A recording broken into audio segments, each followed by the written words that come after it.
ہاں شروع کیجیے. السلام علیکم ورحمۃ اللہ وبرکاتہ. الحمد للہ رب العالمین والصلاة والسلام علی رسولہ الامین وعلی آلہ وصحبہ اجمعین. اما بعد. رب اشرح لی صدری ویسر لی امری واحلل عقدۃ من لسانی یفقهوا قولی. رب زدنی علما.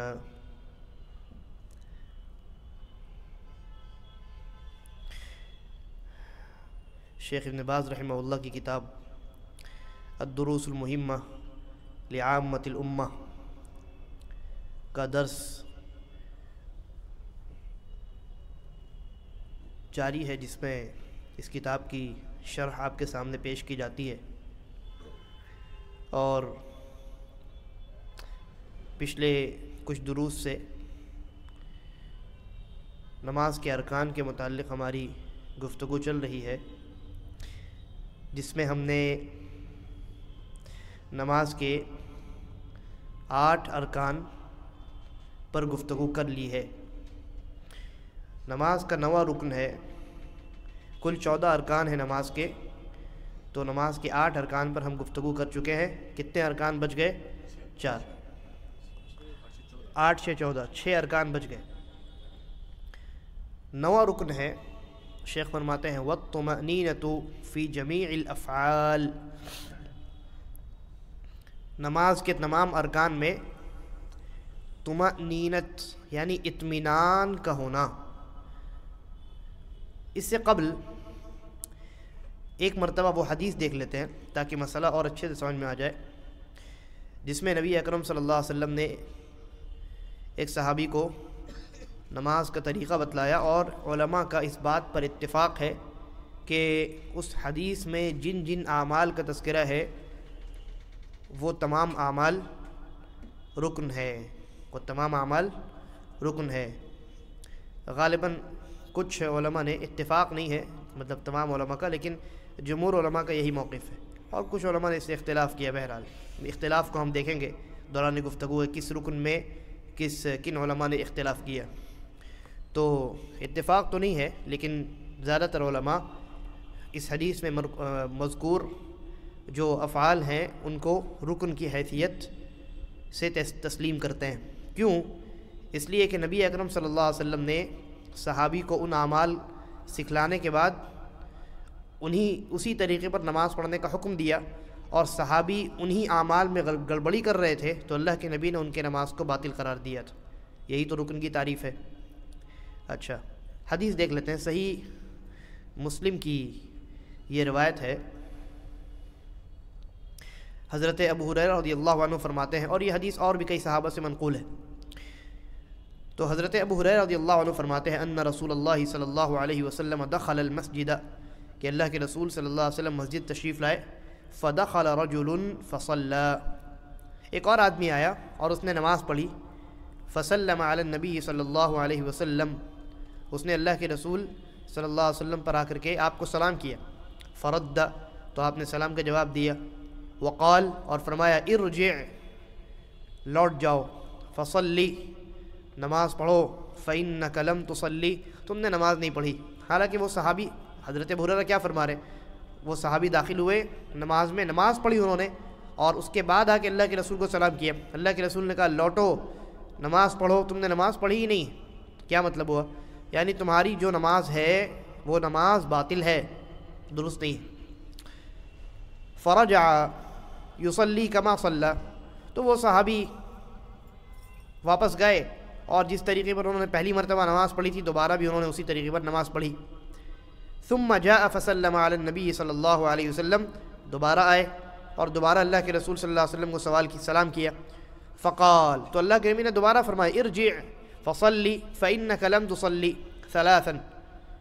دوسری مرتبہ بھی اللہ کے نبی صلی اللہ علیہ وسلم نے یہی جملہ ارشاد فرمایا، اور تیسری مرتبہ پھر وہ جب صحابی نماز پڑھ کے آئے اور اللہ کے نبی کو سلام کیا تو اللہ کے نبی نے جواب دیا اور پھر یہی فرمایا. 3 مرتبہ جب یہ معاملہ ہو گیا تو صحابی نے کہا فقال، صحابی کہتے ہیں وہ جو صحابی ہے بار بار نماز پڑھ کے آ رہے ہیں، انہوں نے کہا والذی بعثک بالحق، اس ذات کی قسم جس نے آپ کو حق کے ساتھ نبی بنا کر کے بھیجا ہے، ما احسن غیرہ، مجھے اس سے بہتر نماز پڑھنی نہیں آتی، فعلمنی، تو مجھے نماز کا طریقہ درست طریقہ سکھائیے۔ فقال، تو اللہ کے رسول صلی اللہ علیہ وسلم نے ان کو درست طریقہ نماز کا سکھلایا، اور خاص کر کے جن معاملات میں وہ غلطی کر رہے تھے ان کا تذکرہ کیا کہ جن کو چھوڑنے سے نماز باطل ہو جاتی۔ فرمایا اذا قمت الى الصلاة، جب تم نماز شروع کرو، نماز کے لیے کھڑے ہو، فکبر، تو نماز کے لیے کھڑے ہونا ہے، اس کے بعد تکبیر کہنی ہے، ٹھیک، 2 ارکان ہو گئے۔ ثم اقرأ ما تيسر معك من القرآن، پھر تمہیں جو قرآن یاد ہے اس کی تلاوت کرو، اور بعض روایات میں تفصیل سے مروی ہے کہ اللہ کے نبی نے صلی اللہ علیہ وسلم فرمایا کہ سورۃ الفاتحہ کی تلاوت کرو، اور اس کے بعد جو سورۃ تمہیں یاد ہے اس کی تلاوت کرو، یعنی سورۃ الفاتحہ کی قرات رکن ہے۔ ثم ارکع، پھر فرمایا رکوع کرو، رکوع کرنا رکن ہے۔ حتی تطمئن راکعا، یہاں تک کہ رکوع میں جانے کے بعد اطمینان پیدا ہو جائے، اطمینان کے ساتھ رکوع کرو۔ ثم ارفع، پھر رکوع سے سر اٹھاؤ، رکوع سے اٹھنا رکن ہے۔ حتی تعدل قائما، یہاں تک کہ سیدھے اعتدال کے ساتھ کھڑے ہو جاؤ، اور بعض روایات میں حتی تستوی قائما، یہاں تک کہ بالکل سیدھے کھڑے ہو جاؤ، ٹھیک ہے۔ ثم اسجد، پھر سجدہ کرو، سجدہ کرنا رکن ہے۔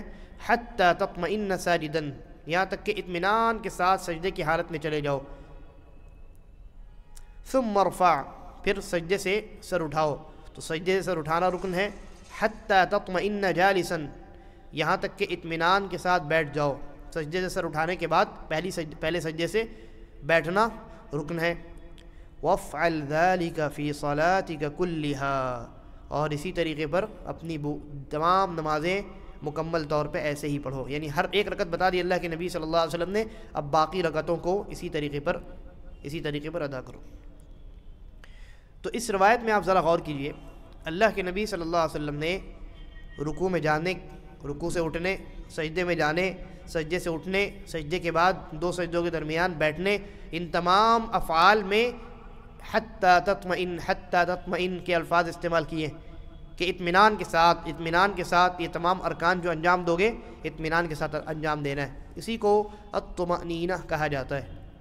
یہ اطمینان اور سکون اور الطمأنینہ جو ہے، اس کا ضابطہ کیا ہے، یعنی ہم کتنی دیر رکوع میں رہیں تو یہ کہا جائے گا کہ اس آدمی نے اطمینان کے ساتھ رکوع کیا، کتنی دیر ہم رکوع سے کھڑے رہیں رکوع سے اٹھنے کے بعد، یا کتنی دیر ہم سجدے میں رہیں، یا سجدے سے اٹھنے کے بعد 2 سجدوں کے درمیان کتنی دیر بیٹھیں، تو یہ کہا جائے گا کہ اس آدمی نے ان افعال کو اطمینان کے ساتھ، طمأنینت کے ساتھ انجام دی ہے۔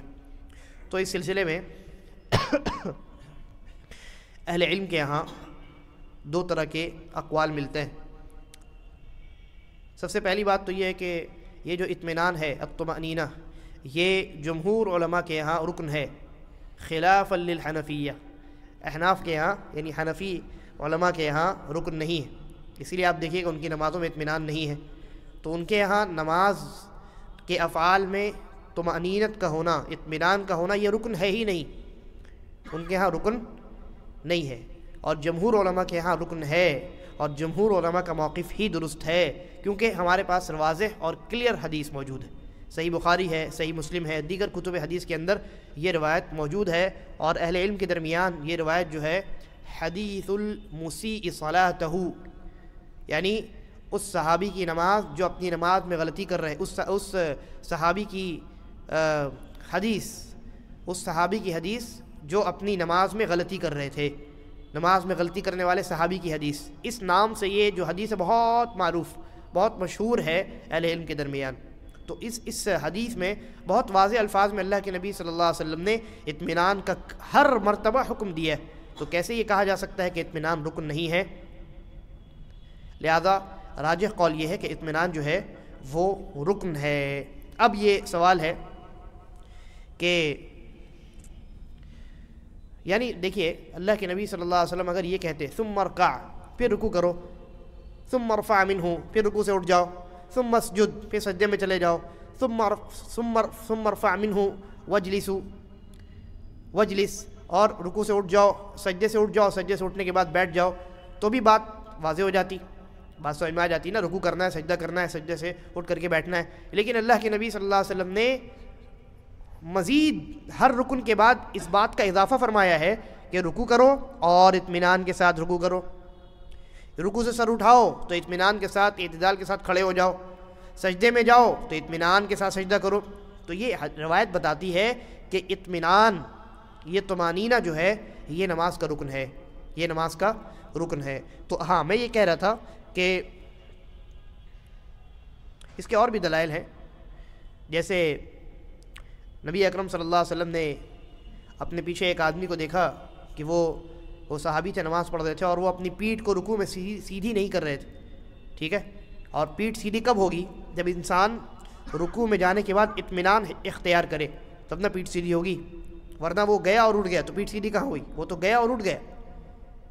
تو اللہ کے نبی صلی اللہ علیہ وسلم نے ایک صحابی کو ایسے ہی دیکھا تو آپ نے فرمایا یا معاشر المسلمین، اے مسلمانوں کی جماعت، لا صلاۃ، اس آدمی کی نماز نہیں ہے، لمن لا یقیم صلبہ فی الرکوع والسجود، جو رکوع اور سجدوں میں اپنی پیٹھ کو سیدھا نہیں کرتا۔ یہ ابن ماجہ وغیرہ کی روایت، اور شیخ البانی نے اس کو صحیح قرار دیا ہے۔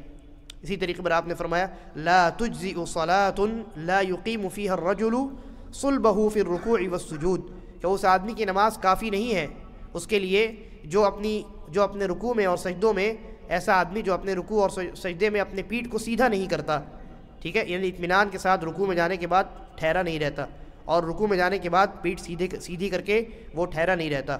تو یہ جو روایت ہے یہ بہت واضح اس بات پر کہ نماز میں، رکوع میں، سجدوں میں، رکوع سے اٹھنے کے بعد، سجدوں سے اٹھنے کے بعد اطمینان اختیار کرنا یہ کیا ہے؟ نماز کا رکن ہے۔ اب آئیے اصل مسئلے کی طرف کہ اطمینان کس کو کہیں گے؟ کتنے دیر رکوع میں رہنا اور کتنے دیر سجدے میں رہنا یہ اطمینان کہلائے گا؟ تو جیسا کہ میں نے کہا کہ اس سلسلے میں علماء کے یہاں دو طرح کے اقوال ملتے ہیں۔ شیخ ابن عثیمین رحمہ اللہ کا ایک اور دیگر علماء کا ایک یعنی سٹینڈ ہے، موقف ہے، اور وہ یہ ہے، شیخ ابن عثیمین وغیرہ فرماتے ہیں کہ انسان اتنی دیر رکن میں ٹھہرا رہے جتنی دیر میں اس رکن میں جو واجب ذکر ہے اس ذکر کو ایک مرتبہ پڑھ لیا جائے۔ یعنی رکوع میں انسان گیا تو رکوع میں کم از کم ایک مرتبہ سبحان ربی العظیم پڑھنا واجب ہے۔ واجبات صلاۃ میں ہم پڑھیں گے تو وہاں اس بات کا تذکرہ آئے گا۔ تو رکوع میں اتنی دیر ٹھہرے رہنا جتنی دیر میں ایک آدمی ایک مرتبہ منیمم سبحان ربی العظیم پڑھ لے، یہ رکن ہے نماز کا۔ اگر اتنی دیر ٹھہرے رہنے سے پہلے وہ آدمی اٹھ گیا تو اس نے اطمینان اختیار نہیں کیا رکوع میں، رکوع اس کی باطل ہے، یعنی اس نے ایک رکن کو ترک کر دیا۔ سجدے میں منیمم ایک مرتبہ سبحان ربی الاعلی پڑھنا واجب ہے، ٹھیک؟ تو اتنی دیر سجدے میں ٹھہرے رہنا یہ رکن ہے۔ اگر اس سے کم ٹھہرے گا تو اس نے ایک رکن نماز کا ترک کر دیا۔ رکوع سے اٹھنے کے بعد ایک مرتبہ سبحان ربنا ولک الحمد کہنا، یہ کم از کم سب سے شارٹیسٹ جو یہ لفظ ہے، جملہ ہے، ذکر ہے، یہ ربنا ولک الحمد۔ پھر لمبے تو بہت سارے، یا اسی کے بعد اور بھی ربنا ولک الحمد حمدا کثیرا الی آخری۔ تو ربنا ولک الحمد یہ منیمم کہنا واجب ہے۔ اتنا کہنے میں جتنا وقت لگتا ہے اتنی دیر کھڑے رہنا یہ رکن ہے۔ تو یہ شیخ ابن عثیمین رحمہ اللہ کا فتویٰ ہے، اور دیگر علماء بھی اس کو مضبوط قول سمجھتے ہیں۔ ایک قول ہو گیا، اور دوسرا قول علماء کا یہ ہے کہ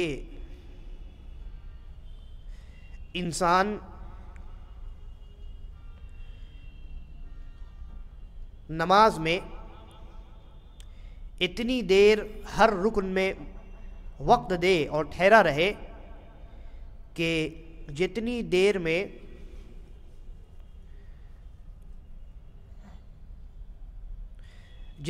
میں اس کی تمام ہڈیاں واپس جگہ پہ نہ آ جائے۔ انسان رکوع میں جا رہا ہے، ٹھیک ہے؟ رکوع میں جانے کے بعد اسے اتنی دیر رکوع میں رہنا ہے کہ تمام ہڈیاں جو شفٹ ہوئی ہیں، ہڈیوں نے اپنا جو پوسٹر چینج کیا ہے وہ واپس ٹھیک جگہ میں بیٹھ جائے۔ اتنی دیر آپ کو رکوع کے بعد کھڑے رہنا ہے، یا رکوع میں رہنا ہے، یا سجدے میں رہنا ہے۔ ٹھیک ہے. تو یہ دو طرح کے اقوال اس لیے آئے کیونکہ اس مسئلے میں کوئی نص موجود نہیں ہے. نبی اکرم صلی اللہ علیہ وسلم کے کچھ ارشادات ہیں، تو ان کی روشنی میں علماء کے یہ دو اقوال ہیں. یعنی کیا مطلب ہوا؟ اگر آپ پہلے قول پر عمل کیجئے گا کہ اتنی دیر ٹھہرے رہنا رکوع اور سجدے میں یہ اطمینان ہے، یہ رکن ہے، جتنی دیر واجب ذکر کو ایک مرتبہ پڑھ لیا جائے. تو ایک آدمی اگر رکوع میں گیا اور واجب ذکر جتنی دیر پڑھنے میں لگتا ہے وقت، اس سے کچھ پہلے وہ اٹھ گیا تو اس نے رکن ترک کر دیا. ٹھیک ہے. اور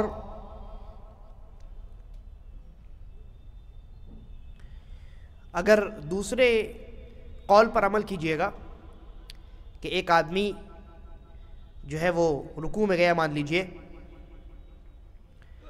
اور وہ تھوڑی دیر ٹھہرا رہا اور پھر اس کے بعد اٹھ گیا،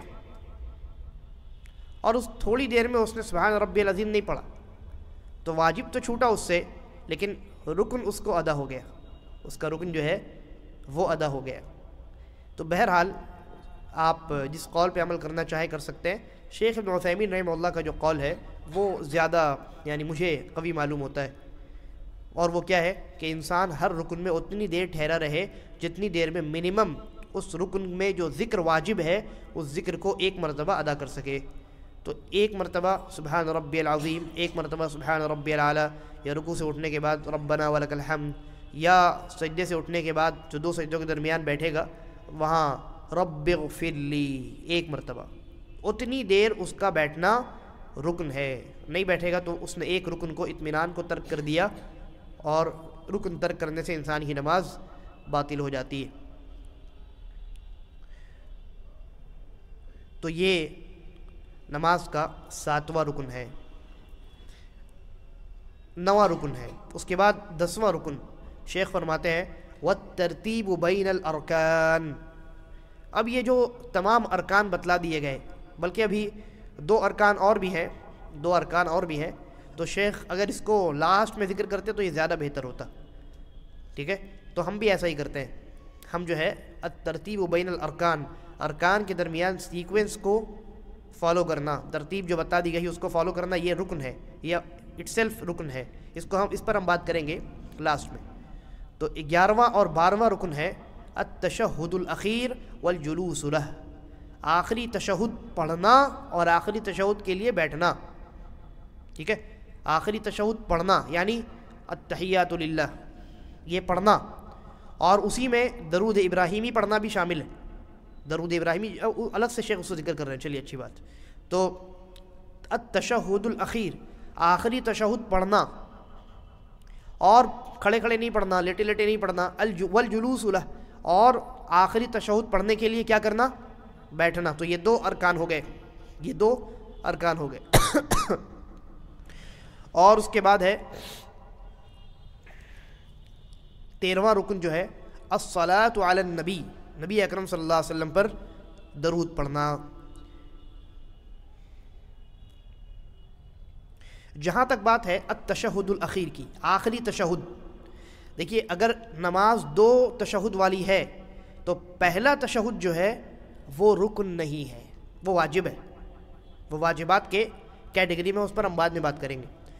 لیکن اگر کوئی نماز ایک ہی تشہد والی ہے یا 2 تشہد والی ہے تو اس میں جو فائنل تشہد ہوگا وہ تشہد، یا ایک ہی تشہد والی ہے تو ایک ہی تشہد ہے وہ فائنل ایسی وہ تشہد جس میں آپ سلام پھیریں گے.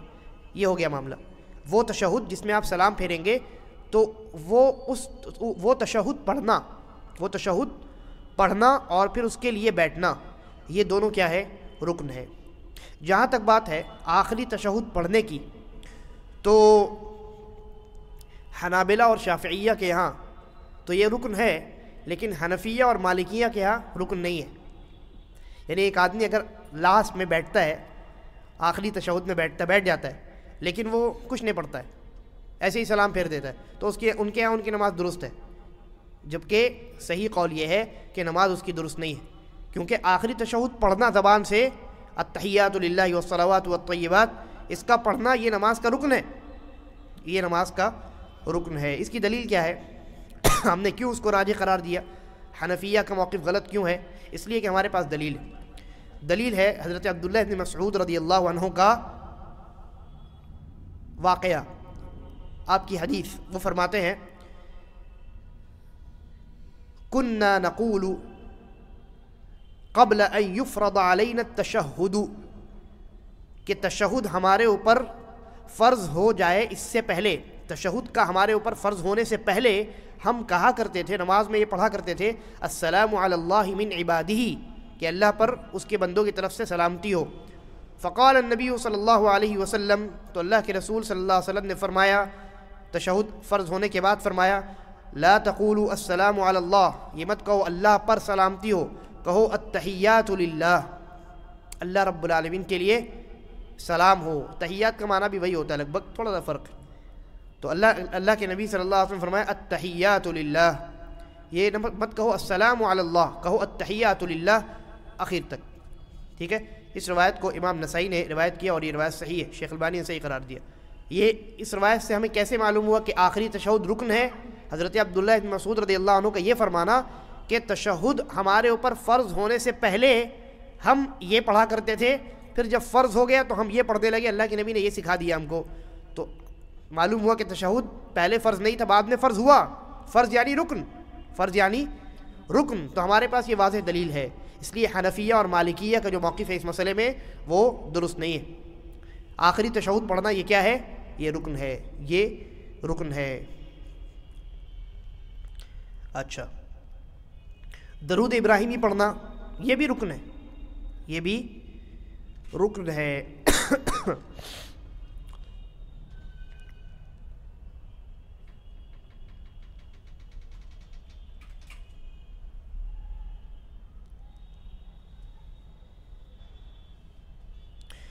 اس کے بعد شیخ فرماتے ہیں والجلوس لہ، اور آخری تشہد پڑھنے کے لیے کیا کرنا؟ بیٹھنا. آخری تشہد پڑھنے کے لیے بیٹھنا یہ بھی رکن ہے. کیا مطلب ہوا؟ یعنی آپ 2 سجدہ کر کے اٹھ گئے آخری رکعت میں، سلام پھیرنا ہے اب آپ کو، تو آپ کو تشہد آخری تشہد پڑھنا ہے اور درود ابراہیمی بھی پڑھنی ہے اس کے ساتھ. ٹھیک، تو آپ آخری تشہد اور درود ابراہیمی بیٹھ کر ہی پڑھ سکتے ہیں. بیٹھنا اس کے لیے شرط ہے، بیٹھنا نماز کا رکن ہے. کوئی انسان لیٹ کر اگر پڑھے یا کھڑا ہو جائے، کھڑے کھڑے پڑھے، تو اس نے ایک رکن کو ترک کر دیا، مس کر دیا. ٹھیک ہے. اچھا، یہ جو آخری بیٹھنا ہے نا، یہ رکن ہے تمام علماء کے ہاں. اجماع ہے اس بات پر کہ آخری تشہد سلام پھیرنے والا جو بیٹھنا ہوتا ہے، وہ بیٹھنا، وہ جلوس تمام کے تمام علماء کے نزدیک رکن ہے. اس میں کوئی اختلاف نہیں. اختلاف تشہد پڑھنے کے لیے تھا، تشہد پڑھنے میں اختلاف تھا. حنفیہ اور مالکیہ کے ہاں وہ رکن نہیں ہے، سنت ہے، اور یعنی چھوڑ دے گا تو بھی نماز صحیح. اور حنابلہ اور شافعیہ کے ہاں وہ کیا ہے؟ رکن ہے. رکن ہے یعنی کہ نہیں، اگر اس کو پڑھتا ہے، چھوڑ دیتا ہے، تو اس کی نماز کیا ہو جائے گی؟ اس کی نماز باطل ہو جائے گی. چلیے،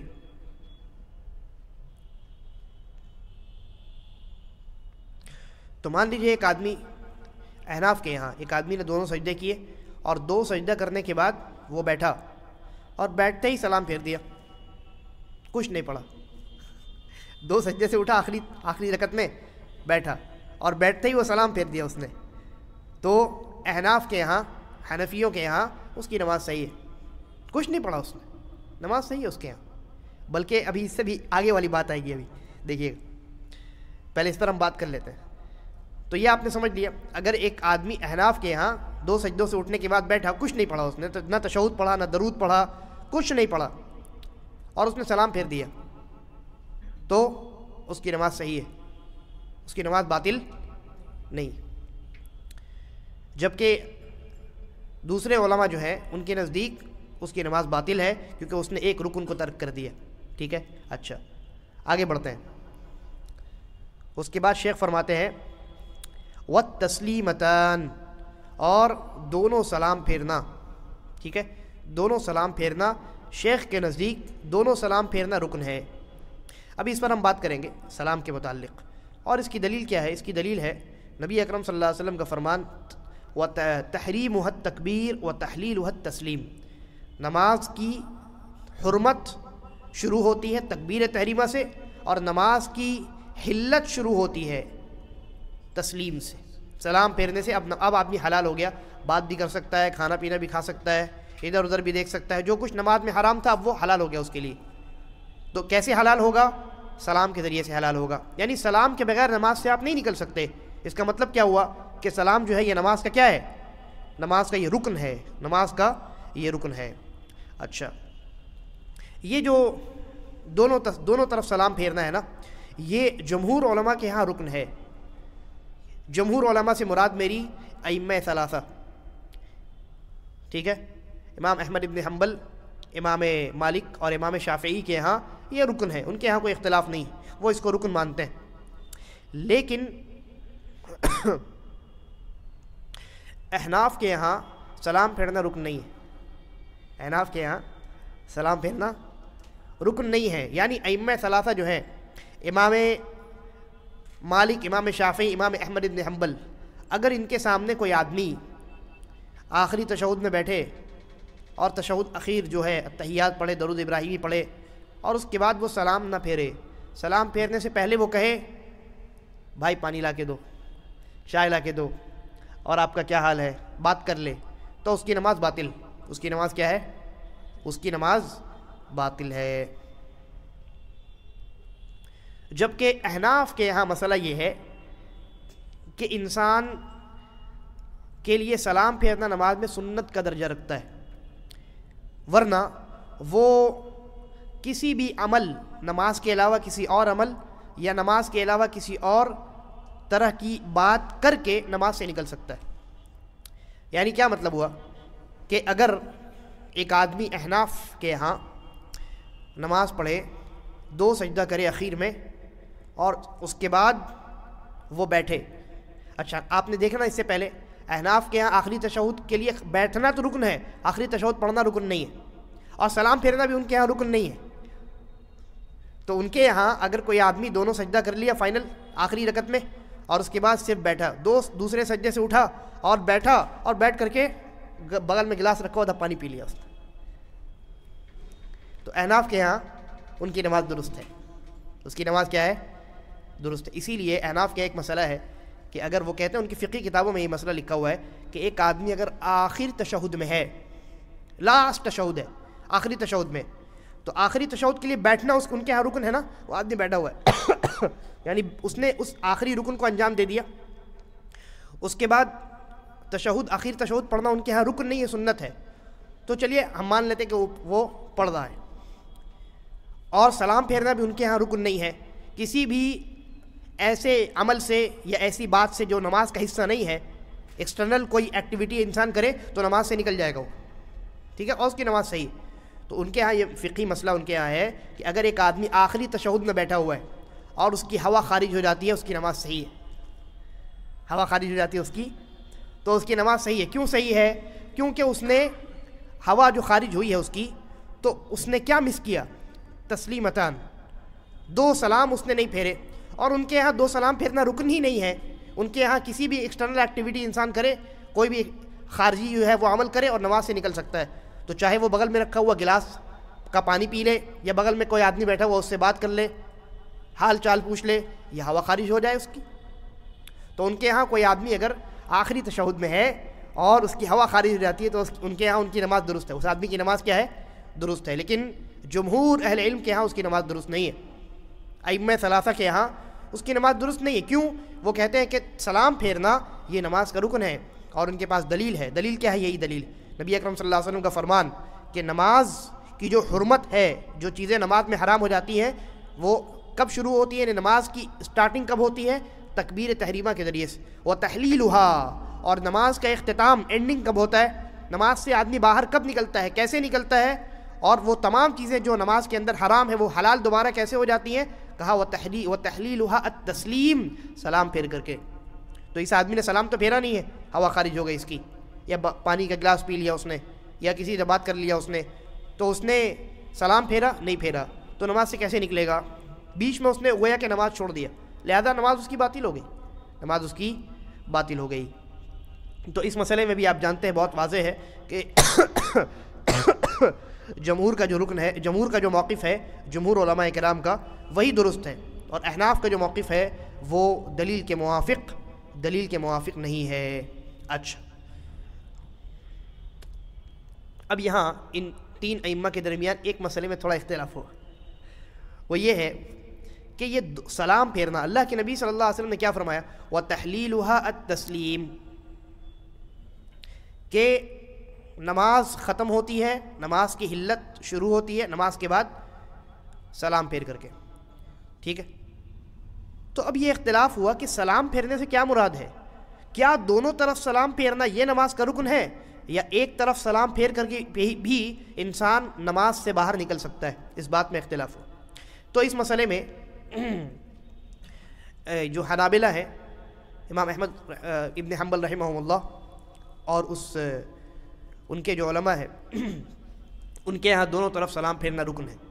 دونوں طرف سلام پھیرنا کیا ہے؟ ان کے ہاں رکن ہے۔ یعنی ایک آدمی نے اگر السلام علیکم ورحمۃ اللہ ایک طرف کہا اور اٹھ گیا تو اس کی نماز باطل، کیونکہ دوسرا رکن اس نے ترک کر دیا، دوسرا سلام۔ تو ان کے ہاں دونوں جو سلام ہے وہ رکن ہے۔ تو کیوں ایسا ہے ان کے ہاں؟ وہ فرماتے ہیں کیونکہ نبی اکرم صلی اللہ علیہ وسلم نے فرمایا کہ ہمارے نماز ختم ہوتی ہے، نماز سے حلال جو انسان ہوتا ہے وہ سلام کے ذریعے سے ہوتا ہے۔ یہ آپ نے بول کر کے بیان فرمایا، اور آپ نے جو کر کے دکھایا ہے وہ 2 سلام ہے، تو متعین ہو گیا کہ سلام سے مراد 2 سلام ہے، ٹھیک؟ یہ حنابلہ کا موقف ہے۔ اور اب ان کے بعد ائمہ اربعہ میں جو 2 اور باقی بچے، میں 3 کیوں نہیں کہہ رہا ہوں، 4 ائمہ میں امام احمد، بالکل صحیح، احناف کے ہاں تو رکن ہی نہیں ہے، تو ان کی بات ہی الگ ہے، ان کو کنارے لگا دیا ہم نے۔ ہم بات کر رہے ہیں جو ائمہ ثلاثہ جن کے نزدیک رکن ہے، تو ان میں امام احمد کے نزدیک دونوں جو سلام ہے وہ رکن ہے، اور ان کی دلیل آپ نے سن لی۔ وہ کہتے ہیں اللہ کے نبی نے زبان سے فرمایا کہ نماز ختم ہوتی ہے سلام کے ذریعے سے، اور آپ نے کر کے جو دکھایا 2 سلام کر کے دکھایا، تو متعین ہو گیا کہ وہاں سلام سے مراد 2 سلام ہے۔ ان کی دلیل سمجھ گئے؟ اچھا، اب جمہور جو ہیں، یعنی جمہور سے مراد میجورٹی، تو میجورٹی یہاں 2:1 کا ریشو چل رہا ہے، ایک طرف امام احمد ہے اور ایک طرف امام مالک اور امام شافعی۔ تو امام مالک اور امام شافعی کے یہاں ایک سلام ہی رکن ہے، دونوں کی دونوں سلام رکن نہیں ہے، ایک سلام رکن ہے اور دوسرا جو سلام ہے وہ سنت ہے، دوسرا سلام جو ہے وہ سنت ہے۔ یعنی ایک آدمی اگر ایک سلام کر کے اٹھ گیا تو اس کی نماز صحیح ہے، ٹھیک ہے، اور 2 سلام کرتا ہے تو اچھی بات۔ ہم ان سے ان کی دلیل پوچھتے ہیں، کیا دلیل ہے بھائی آپ کے پاس؟ ہاں، تو وہ دلیل دیتے ہیں، وہ فرماتے ہیں کہ ان کے پاس 2 دلیل ہیں۔ ایک دلیل تو یہ ہے کہ نبی اکرم صلی اللہ علیہ وسلم نے فرمایا وَتَحْلِيلُهَا التَّسْلِيمُ، حدیث ایک ہی ہے، تو فرماتے ہیں اللہ کے نبی صلی اللہ علیہ وسلم نے فرمایا وَتَحْلِيلُهَا التَّسْلِيمُ، کہ نماز ختم ہوتی ہے، نماز سے انسان حلال ہوتا ہے سلام کر کے۔ اور جب آدمی ایک بار السلام علیکم ورحمۃ اللہ کہتا ہے تو کیا نا اس نے سلام، تو بس ہو گیا۔ اللہ کے نبی نے فرمایا سلام کرنے سے انسان نماز سے حلال ہو جاتا ہے، تو اس نے ایک طرف سلام کیا تو اس کو سلام کرنا کہیں گے، لہذا ایک ہی طرف سلام منیمم یہ رکن ہے۔ اب دوسری طرف سلام پھیرتا ہے تو اچھی بات، لیکن وہ رکن نہیں ہے۔ یہ ایک دلیل ہو گئی ان کی۔ اور دوسری دلیل وہ یہ ہے کہ ایک صحیح روایت ہے، جی ہاں صحیح روایت ہے، نبی اکرم صلی اللہ علیہ وسلم کے بارے میں یہ حدیث کے اندر موجود ہے کہ آپ نے ایک نماز پڑھی اور اس میں سلم تسلیمۃ واحدہ، آپ نے ایک ہی سلام پھیرا۔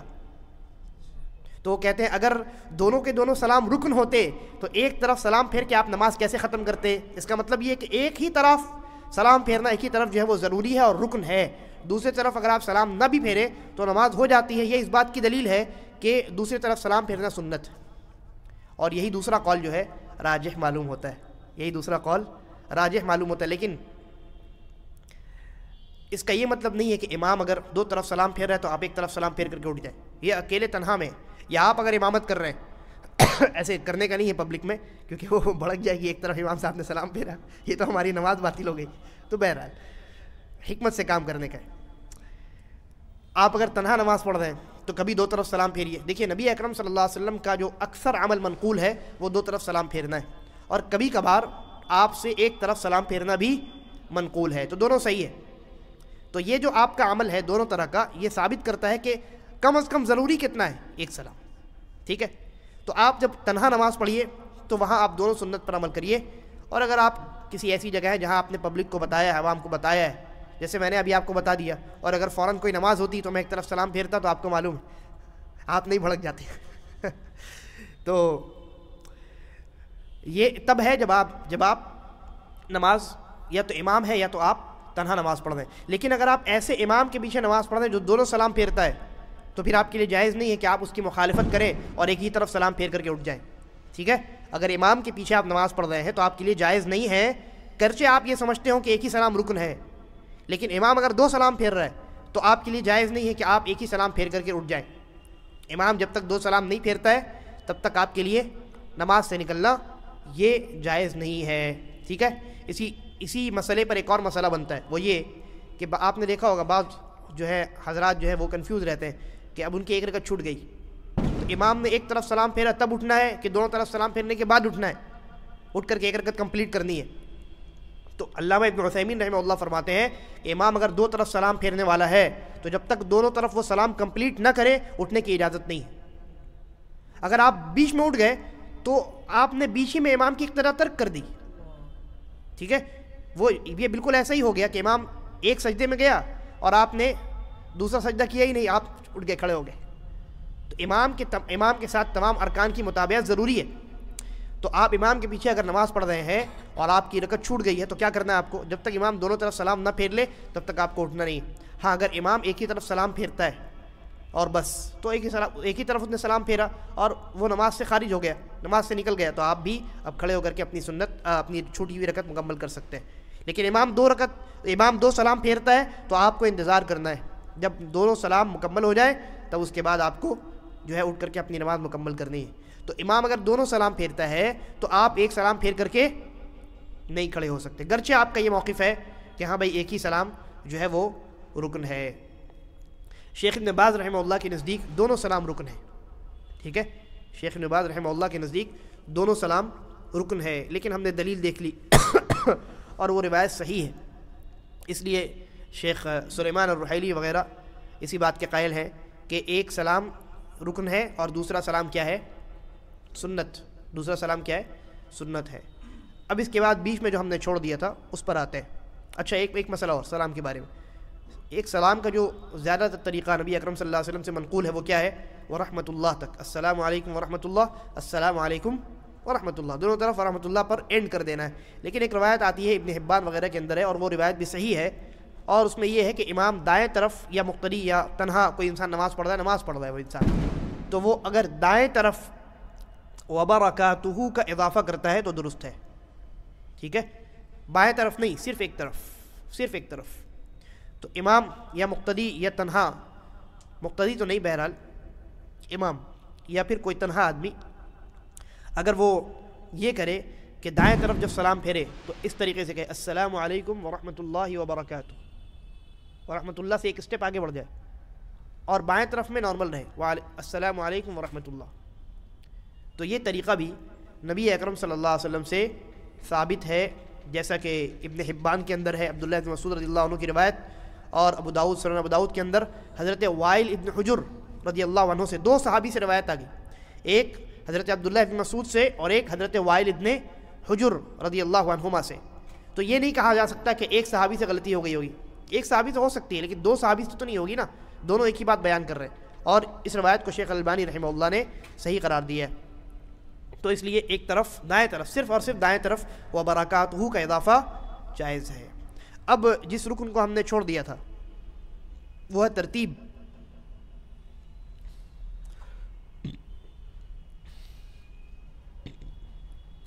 الترتیب بین الارکان, یہ آخری رکن ہے, اس کو شیخ نے 10واں رکن بنایا ہے, لیکن ہم نے اس کو اسکپ کیا اور اس کے بعد کے جو 3 ارکان ہیں ان کو پڑھا, بلکہ 4 ارکان, اور اس کے بعد پھر ہم واپس لوٹتے ہیں اسی رکن کی طرف. والترتیب بین الارکان, ان تمام ارکان کے درمیان قیام, رکوع, سجود, جتنے بھی ارکان بیان کیے گئے ابھی 13 کے 13 ارکان, تو ان تمام ارکان کے درمیان وہی ترتیب ہونی چاہیے جو ترتیب رسول اللہ صلی اللہ علیہ وسلم نے بتلائی. ٹھیک ہے, کیوں؟ اس لیے کہ اللہ کے رسول صلی اللہ علیہ وسلم نے جو صحابی کو طریقہ بتایا نماز کا, تو وہاں بالکل ترتیب کے ساتھ بتایا, کہا کہ رکوع کرو, پھر رکوع سے سر اٹھاؤ, پھر سجدے میں جاؤ, پھر کا لفظ جو ہے یہ بار بار آ رہا ہے, اور عربی زبان میں ثم جو ہے یہ ترتیب کا فائدہ دیتا ہے. عربی زبان میں جب ثم کا لفظ استعمال ہوتا ہے تو عام طور سے اس سے مراد ترتیب ہوتی ہے. یہ کرو پھر یہ کرو، یعنی دوسرا کام پہلے کام کے بعد کرو، پھر اس کے بعد یہ کرو یعنی تیسرا کام دوسرے کام کے بعد کرو. تو اللہ کے نبی صلی اللہ علیہ وسلم نے صحابی کو اسی لفظ کے ذریعے سے نماز سکھلائی. تو یہ اس بات کی دلیل ہے کہ نماز کے ارکان میں ترتیب یہ کیا ہے؟ یہ نماز کا رکن ہے، یہ نماز کا رکن ہے. تو اگر کوئی انسان مان لیجئے کہ قیام کر رہا ہے اور قیام کرنے سے پہلے سجدے میں چلا گیا، قیام کرنے کے بعد رکوع کرنے سے پہلے سجدے میں چلا گیا، قیام کے بعد اللہ کے نبی نے کیا فرمایا؟ ثم ارکع، پھر رکوع کرو. اور کوئی آدمی قیام کی حالت میں کھڑا ہے اور بھول سے وہ چلا گیا سجدے میں، رکوع مس کر دیا اس نے، تو کیا اس کے لیے جائز ہے کہ وہ سجدہ کر لے، اس کے بعد پھر رکوع آ کر کے کمپلیٹ کرے اور پھر اس کے بعد دوسری رکعت کے لیے کھڑا ہو جائے؟ ترتیب میں الٹ پھیر جائز ہے؟ جائز نہیں. اگر کوئی انسان رکوع مس کر کے سجدے میں جا چکا ہے اور اگر اس کو اسی وقت یاد آ گیا، یہ ہم مسئلہ پڑھیں گے، سجدہ سہو کے احکام بھی آ رہے ہیں اس میں، تو وہاں آپ یہ مسئلہ پڑھیں گے کہ اگر ایک آدمی رکوع کو مس کرتا ہے، رکوع رکن ہے، نہ بھول کر چھوڑ سکتے نہ جان بوجھ کر چھوڑ سکتے، یہاں بھول کر کے چھوڑ دیا اس نے تو اس کی بھرپائی کرنی پڑے گی، اس کو ادا کرنا پڑے گا. اگر اس کو یاد آ گیا سجدے ہی کی حالت میں، ایک سجدہ کیا، مان لیجیے اس کو پہلا سجدہ کیا، اس کو یاد آ گیا کہ ابھی رکوع مس ہو گیا، تو کیا کرے گا وہ؟ اب وہ واپس اٹھ کے رکوع کی حالت میں چلا جائے گا، ٹھیک ہے، رکوع کرے گا اور اس کے بعد پھر آگے نماز کنٹینیو کرے گا. ایک سجدہ جو اس نے کیا ہے اس کے بعد وہ ڈائریکٹلی دوسرا سجدہ نہیں کرے گا، وہ نماز وہ ترتیب پھر سے پیدا کرے گا. تو ترتیب میں کسی بھی اعتبار سے نماز میں خلل پیدا نہیں ہونا چاہیے. اگر ترتیب الٹ پھیر ہو گئی تو پھر آپ کا یہ رکن چھوٹ گیا، ترتیب والا رکن چھوٹ گیا. اور اگر آپ نے ترتیب چھوڑ دیا ہے تو ایسی صورت میں آپ کی نماز کیا ہو جائے گی؟ نماز آپ کی باطل ہو جائے گی. تو یہ نماز کے 14 ارکان پر ہم نے الگ الگ دروس میں، الگ الگ مجالس میں گفتگو کی ہے. ان 14 ارکان میں غور کیا جائے تو 5 ارکان جو ہے قولی ہے نا، 5 ارکان قولی ہیں. سب سے پہلا رکن تکبیرۃ الاحرام، بولنے والا رکن ہے. دوسرا قراءۃ الفاتحہ. تیسرا آخری تشہد. چوتھا نبی اکرم صلی اللہ علیہ وسلم پر درود. اور 5واں سلام. تو یہ 5 زبان کے ذریعے سے ادا ہوتے ہیں، قولی ہیں. اور باقی جو ہے وہ سارے کے سارے فعلی ہیں. یعنی 14 میں سے 5 گئے، کتنے بچے؟ 9. 9 کے 9 ارکان جو ہے وہ فعلی ہے، یعنی حرکت والے ہیں، عمل کرنے والے ہیں. انسان اپنے ہاتھ پیر اور بدن سے ان کو انجام دیتا ہے. قیام کرنا، رکوع کرنا، رکوع سے اٹھنا، سجدہ کرنا، سجدے سے اٹھنا، ہے نا، اس کے بعد آخری تشہد کے لیے بیٹھنا، یہ تمام کے تمام جو ہے فعلی ارکان ہیں. تو فعلی اور قولی ملا کر کے کل 14 بنتے ہیں. اب اس کے بعد الدرس الثامن ہے اس کتاب میں، 8واں درس، جس میں واجبات الصلاۃ پر ہماری گفتگو ہوگی. واجبات الصلاۃ پر ہماری گفتگو ہوگی. اور واجبات جو ہے وہ 8 ہیں. کتنے واجبات ہیں؟ 8 ہیں. اس کے بعد شیخ تشہد کا بیان کریں گے، تشہد کے الفاظ کیا ہیں اور اس کو کیسے کہا جائے. یہ 9واں درس ہے، بیان التشہد. اور پھر اس کے بعد شاید سجدہ سہو ہے، نہیں، اس کے بعد الدرس العاشر، 10واں درس جو ہے وہ سنن الصلاۃ، وہ نماز کی سنتوں کے متعلق ہے. یہ بڑا اہم چیپٹر، 10واں درس نماز کی سنتوں کے تعلق سے ہے. اس کے بعد ہے مبطلات الصلاۃ، نماز کو باطل کرنے والے اعمال. اس کے بعد شروط الوضوء. اچھا، سجدہ سہو کہاں چلا گیا؟ دیکھ رہا 1 منٹ. اچھا، لگتا ہے شیخ نے اس کو ذکر نہیں کیا ہے. چلیے، ہم جب فارغ ہو جائیں گے نماز کے ارکان اور نماز کے واجبات سے، ارکان سے الحمدللہ آج کے درس میں ہم فارغ ہو گئے. اب نماز کے جو واجبات ہیں، 8 واجبات ہیں، ان واجبات پر ہم جب گفتگو کر لیں گے تو اس کے بعد میں آپ کے سامنے انشاءاللہ سجدہ سہو کے احکام بیان کروں گا کہ کب کس عمل کو ترک کرنے سے سجدہ سہو کرنا ہے اور کب نہیں کرنا ہے. ٹھیک ہے، اس مسئلے پر انشاءاللہ کتاب میں نہیں ہے لیکن اس کو بیان کرنا بہت ضروری ہے. مجھے ایسا لگ رہا تھا کہ کتاب کے اندر بھی ہے.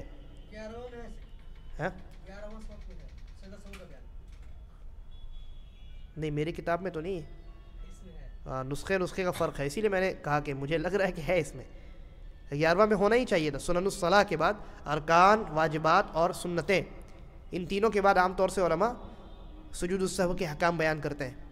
تو انشاءاللہ ٹھیک ہے، کوئی دوسرا نسخہ دیکھتا ہوں، اگر اس میں ہوا تو اس کی تشریح آپ کے سامنے پیش کروں گا۔ اللہ تبارک و تعالی ہم تمام کو نیک سمجھ کی توفیق عطا فرمائے اور ہم تمام کا خاتمہ ایمان اور اسلام پر کرے۔ هذا واللہ اعلم وصلی اللہ علی نبینا وسلم۔ السلام علیکم ورحمۃ اللہ وبرکاتہ۔